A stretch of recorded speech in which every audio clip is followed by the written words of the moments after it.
Cubs beat the Angels yesterday by the score of 5-1. Justin Steele was terrific. A complete game, his first in a Chicago Cubs uniform, as they win 2 in a row and look to make it 3 today. That and more on this edition of the Cubs Baseball Channel. Make sure to like and subscribe. Get in that comment section. Share us your thoughts about Justin Steele, the Cubs. Is he maybe one of the guys you won't trade at this year's trade deadline? We'll get into all of that in just a second. But the Cubs won yesterday, and here is your invitation to our show.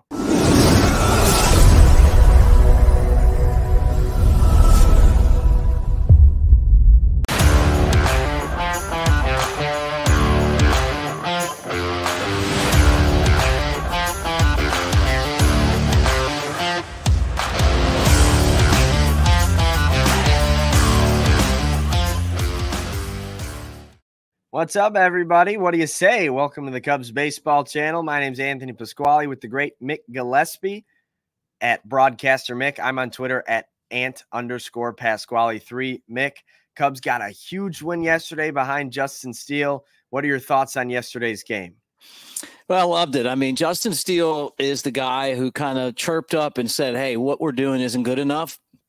And then he goes out there and delivers. And you don't see a lot of complete games anymore. When I was a kid, every pitcher set out to throw a complete game. It saved the bullpen. It was when baseball was the best game in the world, you know. And now I feel like with the analytics and stuff, we've kind of lost the power of starting pitching and what it means to the game. But we saw it yesterday. He was fabulous.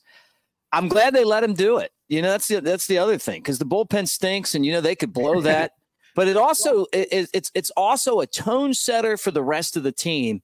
Here's the guy that called everybody out. Get your heads out of you know what, and then he goes out there and has the performance of the season so far. Yeah, he's certainly doing his part, and he proved it. I think this is worth noting. He got his first W, and I was actually at the game yesterday with my brother, and I leaned over. I think he was through the 8th inning. With 91 pitches. So he would have came out for the 9th with 91. And I said, you think they're going to keep him out there? That was a really good 8th inning. I think they could bring him out there. And he was like, they should. And we were watching the scoreboard to see who was warming up. And they said that Porter Hodge was warming up during the bottom of the 8th when the Cubs were hitting. And I leaned over and I was like, he's got to get his first win. He should be like, I'm going to finish this, guys. That's the only way I know it'll get done. But they finished the inning and they opened up the bullpen doors. So we were all like, oh, no, they're bringing in Porter Hodge. They're not going to let Steele finish this. And then there was a really long pause, like at least 30 seconds, with nobody out of the bullpen and nobody out of the dugout. And then here comes Justin Steele jogging out to the mound, and the crowd went nuts. It was a really cool moment, kind of cheering him on, knowing how big of a deal a complete game is these days. And the crowd was on their feet the whole 9th inning. It only took 4 pitches to get it done, and Steele comes away with a complete game. Only allowed 1 run. He also had 7 strikeouts and gave up just 2 hits all day long. He was fantastic. It's something that they have to do, right?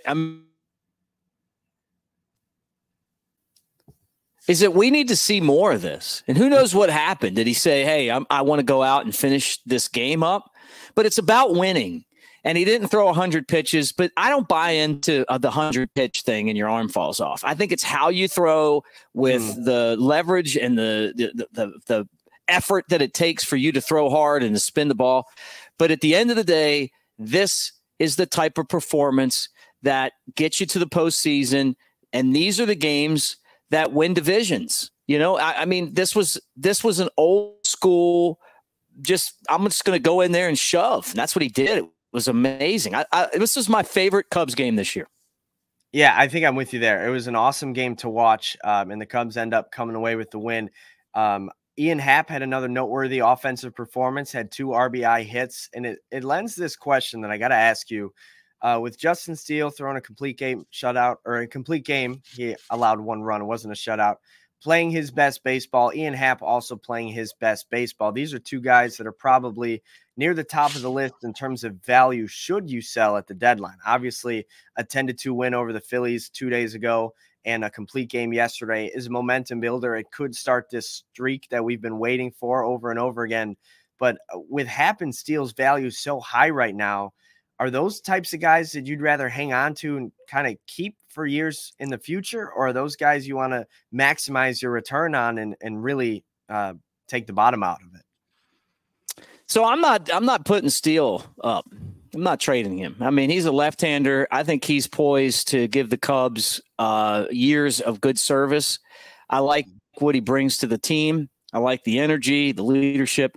I like Happ too. I mean, without Happ, the Cubs wouldn't have any wins. I mean, think about it. They'd probably have lost like 30 straight games. No, I'm just kidding. But you know what I mean? Like every time they win, this guy's the reason why. And he did it again, right? Yesterday, today, he'll probably do it again tonight, but the day before that, but I think if you get the right package, you trade Happ. As much as I like him and as important as he is, I love it. Raise that value up because you have other options in that spot for an outfielder in the organization. This team's not winning a World Series unless a miracle happens, and that you could get better because he's going to be a very valued piece. But I'd have to get the right deal. I'm just not going to give him away.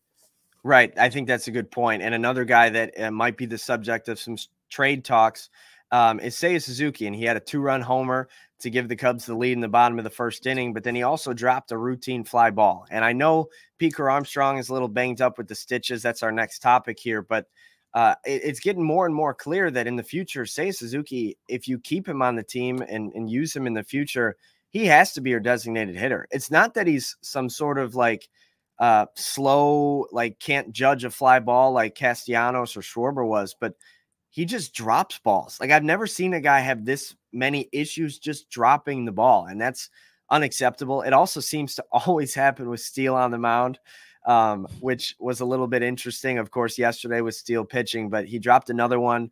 Obviously, the bat has been doing enough as of late to keep him in the lineup, but I'd prefer if Pete Crow is healthy, putting Seiya at the DH spot. Owen Casey's the future of the right field spot. I mean, he's a much better defender. And I'm not saying that I don't know what's going to happen with Seiya Suzuki, but he's just basically keeping that seat warm until Owen Casey's ready. And then when Owen Casey comes up and he struggles, you guys are going to get on me.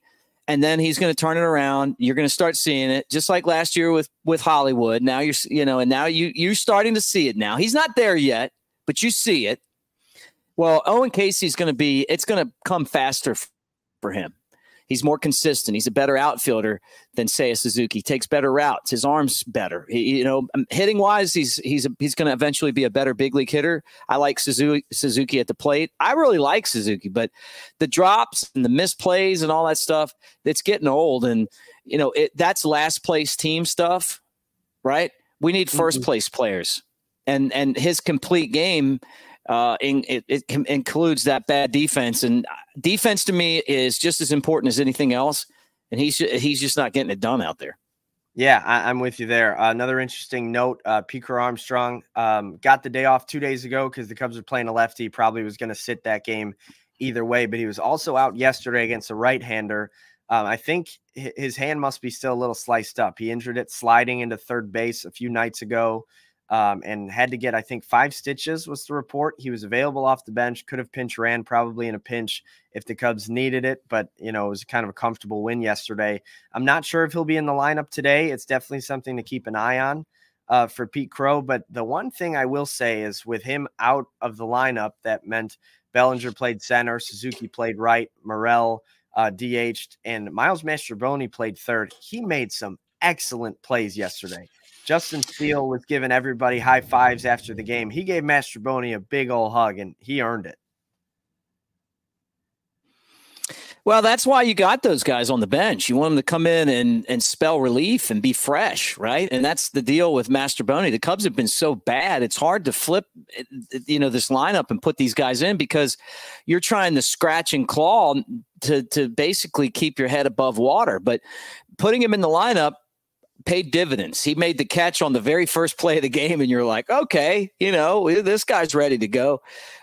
His bat isn't good enough for him to be in the lineup every day, but if you do stuff like that, that keeps it in there.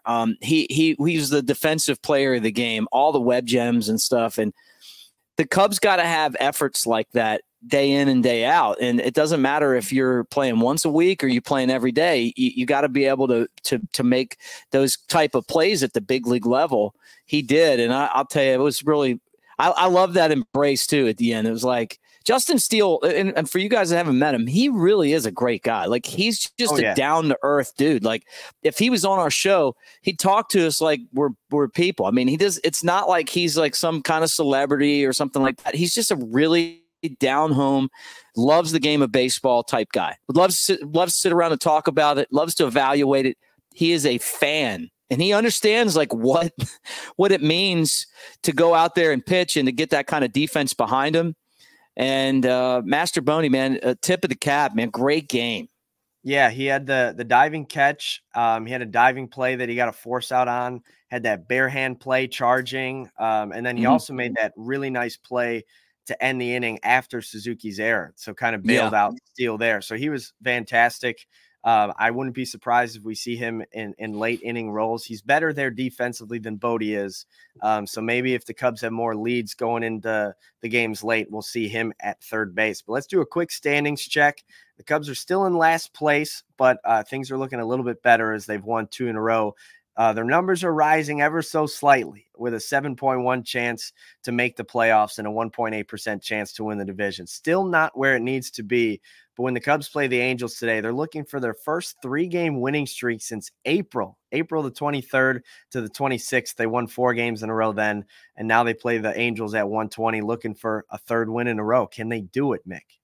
I hope they can, but it's too little too late as far as saving this team from being broken up, right? I mean, it's just this group. I know, like, I pull for them every day. You pull for them every day. We love the Cubs. I mean, that's just the bottom line. But I don't look at this team and go, wow, you beat the Angels, and that means that you are a contender for the World Series, right?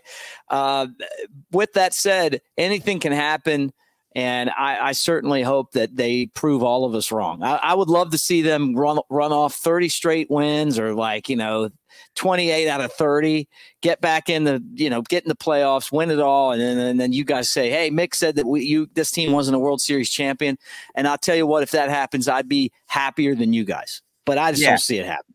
Exactly. It's one of those things, like, obviously they could win a bunch of games and maybe even buy at the deadline, but then you're probably going to turn in the same team on opening day next year, and you're going to be looking at these same problems. So unless these players get full on, makeovers of their style and the way that they play, you're going to need some supplements here and there and some changes, and we'll see how that comes. But again, I'd rather see him win today than see him lose today. And that's just how I am as a Cubs fan. Oh yeah. It's going to be Kyle Hendricks on the mound today. He's 1-6 on the season with a 7.48 ERA. Better as of late, except that last start against Milwaukee got a little bit out of hand thanks to the grand slam. Up against Tyler Anderson, who's been super reliable for the Angels, has taken 8 losses on the year, 7-8, but a 3.03 ERA. So still a very reliable pitcher. Another one of those examples that maybe the win stat isn't the most important, but Anderson against Hendricks tomorrow, both veterans. We'll see what we get. Wind was howling out yesterday. We might get the wind blown out today. Yeah, look, the Angels suck. I mean, they're terrible. So go out there and just put your foot right on their throat and take them out of the game. Score early.